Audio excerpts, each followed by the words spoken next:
Following the unparalleled fall in household incomes over recent years, living standards are guaranteed to be at the heart of the coming election. But claims about these trends need to be carefully scrutinised. Much of what gets said is wide of the mark, some of it is highly misleading. Many will highlight the collapse in wages, with average pay having fallen by more than 8%. Add in the self-employed who are omitted from the official data and the squeeze is deeper still. Others will present a more benign wage story, emphasising that typical pay among those in continuous employment has tended to rise each year over the course of the downturn. But we will need to treat this carefully. Rather confusingly, these changes in typical pay don't tell us anything about how many people in this group are actually getting pay rises.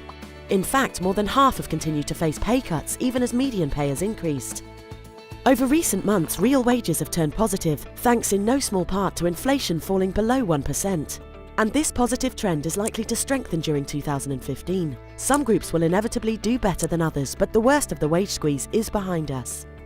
Of course, pay is only one part of living standards. Employment levels matter greatly, and they have recovered incredibly strongly. The employment rate is back to its pre-crisis peak.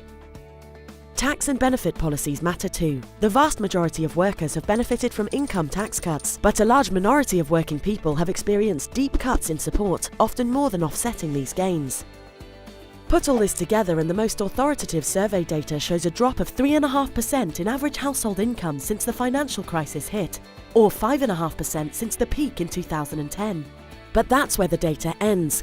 Come polling day, our key statistics will be over 2 years out of date. More timely statistics do exist and will get reported, but need to be interpreted with care. They count not just earnings and benefits, but also assumed rental incomes among homeowners, not something that most families would recognise as part of their income. Oddly, they also incorporate the incomes of universities and charities. Based on these measures, we see household incomes picked up slightly in 2014. With inflation falling, the pre-crisis level is set to be restored at some point in 2015. If we roll forward our preferred measure, our projection is that average incomes remain somewhat further away from this break-even point.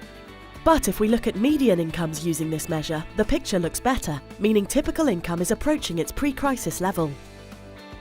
As we approach May's election, official wage and income measures are growing steadily for the first time in years. For some, that will chime with experience. Others will be focused on the fact that they are still worse off than they were in 2010. This is the contested backdrop against which the parties will be trying to convince voters that they have the right policies to improve living standards over the next 5 years.